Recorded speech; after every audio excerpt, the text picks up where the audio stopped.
एकत्र दोन धुरंधर एकत्र आल्याचं म्हटलंय. पण तुम्ही त्यांना त्याचा धुरंधर हा उल्लेख केलाच आहे. त्यात राज ठाकरे असं म्हणत आहेत की ही बसवलेली माणसं आहेत आणि यांचा मोदींवर सगळा डोलारा आहे, तो कोसळला तर मग पुढे काही नाही यांच्या. मग त्यात ते राज ठाकरे चुकीचं काय बोलले? हा जो आहे भारतीय जनता पक्ष सध्याचा, हा मोदींच्या करंगळीवरती उभा असलेला डोलार आहे. स्वतः मोदी डगमगलेले आहेत. आंतरराष्ट्रीय राजकारण, स्थानिक राजकारण, स्वतः मोदी डगमगले आहेत, मोदी डचमळत आहेत. त्याच्यामुळे हा डोलारा हा फक्त एका करंगळीवरती जेमतेम आता पेलला गेलेला आहे. अशा वेळेला राज ठाकरे असं म्हणत आहेत, सन्माननीय राज ठाकरे, की तो कधी कोसळून पडेल आणि ते कोसळण्याची वाट या देशाची जनता पाहते. कधी कोसळून पडेल याला भक्कम असा आधारच नाही आहे भाजपच्या कोणत्याही. तसं नसतं. जर भक्कम आधार असता वैचारिक तर AIM बरोबर युती झाली नसती, काँग्रेसबरोबर युती केली नसती आणि मग फार गदारोळ झाल्यावर त्यांनी कारवाया केल्या, माघार घेतली.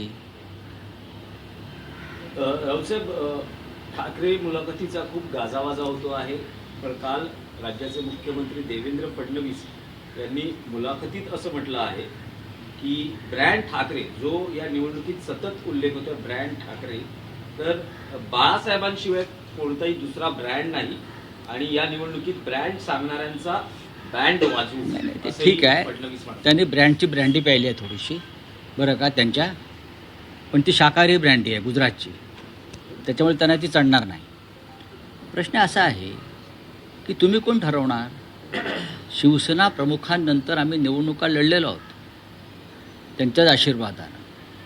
त्या निवडणुका चांगल्या प्रकारे आम्ही जिंकलेलो आहोत. तुम्ही त्या सत्तेमध्ये पण सहभागी झालेला आहात आमच्याबरोबर महाशय. आणि माननीय बाळासाहेब ठाकरे जसे एक ब्रँड होते, मग मोदींनंतर तुम्ही काय करणार आहात? आज जर मोदी ब्रँड असेल असं तुम्ही म्हणताय, मग जेव्हा मोदी नसतील, अमरपट्ट्या घेऊन कुणी आलं आहे का? मग मोदी नसतील तर तुम्ही कोणत्या ब्रँडची ब्रँडी पिणार आहात? मला सांगा जरा. शिवसेना प्रमुख हे नक्कीच या महाराष्ट्राचं नव्हे तर देशाच्या राजकारणातले ब्रँड होते. जसे महात्मा गांधी होते, सरदार वल्लभभाई पटेल होते. अशा विषयावरती फडणवीसांनी बोलू नये. फडणवीसांनी वर्तमानावर बोलावं आणि बाळासाहेब ठाकरे यांच्याविषयी चर्चा करण्याचं किंवा त्यांच्याविषयी भूमिका घेण्याचं त्यांना कारण नाही. ज्या शिवसेना प्रमुखांचा पक्ष तुम्ही फोडलात, ज्या शिवसेना प्रमुखांच्या चिन्हाची चोरी करून तुम्ही दुसऱ्यांना दिलं, त्यांनी शिवसेना प्रमुखांचा उल्लेख करावा, हे आश्चर्य. रावसाहेब, आणखी एक विषय आहे की बिनविरोध निवडणुकीचा कल्याण डोंबिवलीमध्ये अजून हे बिनविरोध सत्र थांबताना दिसत नाही. याआधी जवळपास 21 उमेदवार इथे बिनविरोध झाले, त्यात शिंदे शिवसेना आणि भाजपचा समावेश. काल सुद्धा हे बिनविरोधचं चक्र अजून सुरू असल्याचं दिसतं आहे. डोंबिवलीमध्ये ठाकरे गटाच्या उमेदवारानं एकनाथ शिंदे यांच्या उमेदवाराला बिनशर्त पाठिंबा दिलाय, माघार घेतली आहे निवडणुकीतून. नाही, ते याविषयी त्या भागातलं काम जे पाहतात त्यांच्याकडून विचारणा सुरू आहे. माझ्याकडे त्या संदर्भात योग्य माहिती नाही आहे, मी त्याच्यावरती उत्तर देणार नाही. पण हे सगळे शेवटी पैशाचेच खेळ आहेत, दबावाचे खेळ आहेत. कोण कोणाच्या मागे जाईल सांगता येत नाही. जर भाजपा काय AIMची युती होऊ शकते, AIIMची, किंवा भाजपा अंबरनाथला काँग्रेसची युती होऊ शकते, तर देशाच्या महाराष्ट्राच्या राजकारणात भाजपला काही शक्य नाही किंवा शिंदे गटाला काही शक्य नाही. 226 मध्ये तेजल पवार हे मला माहिती काय असे वॉर्डावाईज प्रश्न विचारणार. शिंदेकडून जे जुने जाणते शिवसैनिक आहेत, विशेषतः लालबाग परळमधले शिवसैनिक, शिवसेना नेते, यांना काय म्हणतात, एक अप्रोच होतो आहे, ते त्यांच्या घरी जातात. काल माजी आमदार दगडू सकपाळ यांच्या घरी गेले, ते गेले, शिंदे गेले होते, आमदार निलेश राणे सोबत होते, जवळ 1-1.5 तास ते त्यांच्या घरी होते. असं म्हटलं जाते की दगडू सकपाळ नाराज आहेत, त्यांच्या मुलीला उमेदवारी मिळाली नाही. दगडू सकपाळ हे शिवसेनेचे जुने जाणते नेते आहेत, पदाधिकारी आहेत, आमदार होते. त्यांच्या मुलीला उमेदवारी जसे मिळाली नाही तसे अनेक ज्येष्ठ नेत्यांच्या, पदाधिकाऱ्यांच्या जवळच्या लोकांना उमेदवारी मिळाली नाही. जर उमेदवारी मिळाली नसेल त्यामागे काही कारणं असतील. दगडू सकपाळ आणि त्यांचं कुटुंब हे कायम ठाकरे कुटुंबाबरोबरच राहिलं आहे. पण जेव्हा एखादी उमेदवारी विशिष्ट व्यक्तीला दिली जात नाही तेव्हा त्यामागे काही त्या भागातली स्थानिक कारणंसुद्धा असू शकतात आणि ती डावलून उमेदवारी देणं म्हणजे उमेदवाराचा पराभव घडवणं असं असतं. हे आमच्या दगडूदादांनासुद्धा माहीत आहे. ठीक आहे, ते नाराज असू शकतात. आम्ही त्यांच्या घरी जाऊ. मधल्या काळात ते साताऱ्याला किंवा त्यांच्या गावाला जाऊन बसले होते असं मला कळलं. मी चौकशी केली. मी स्वतः त्यांच्याविषयी सद्भावना बाळगणारा माणूस आहे. पण दगडूदादा हे आमचेच आहेत. आता एकनाथ शिंदे, निलेश राणे यांना एक दिवसाची बातमी हवी असते. याला फोडला, त्याला फोडला, या एक दिवसाच्या बातम्या असतात. नंतर हे जे जातात त्यांचं काय होतं, कुठे अदृश्य होतात बरं का, हे कधीच कळत नाही.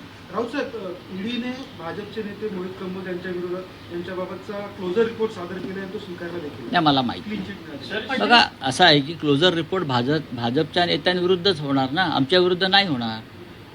ईडीच्या कोर्टानं मला निर्दोष मुक्त केलेलं आहे, पण माझा क्लोजर रिपोर्ट केला नाही.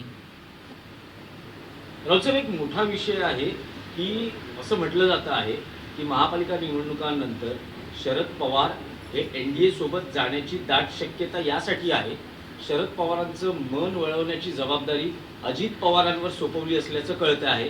त्यांच्या नेत्यांकडूनही तसे संकेत मला मिळतात, तसं त्यांचे वाटत नाही statements की येत आहेत. शरद पवारांनी ज्या प्रकारचं आयुष्य, राजकीय जीवन एका विचारधारेसाठी समर्पित केलेलं आहे, हा शाहू फुले आंबेडकर, त्या विचारधारेला सोडून शरद पवार वयाच्या 86व्या वर्षी भारतीय जनता पक्षाबरोबर जातील असं मला सुतराम वाटत नाही, अजिबात वाटत नाही. माझं वारंवार त्यांच्याशी या विषयावर चर्चा होत असते. तेही आमच्याशी मोकळेपणानं बोलत असतात.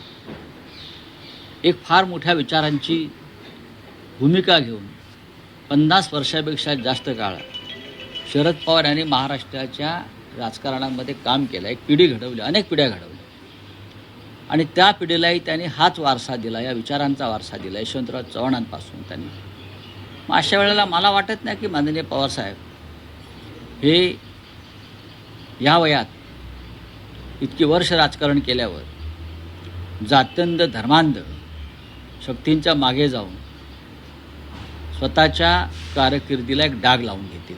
चला, थँक्यू. सर, याची काल सुरुवात देवेंद्र फडणवीस असे म्हणाले की ज्या पद्धतीने लोक मतदान करत नाही, ऑस्ट्रेलियामध्ये जे लोक मतदान करत त्यांचा अधिकार काढून घेण्यात, अशाच पद्धतीने नाही, महाराष्ट्रामध्ये देखील निवडणुका याच्यावरती विचार करत नाही. मतदान कोण करू देत नाही? मतदान तुम्हीच करू देत नाहीत.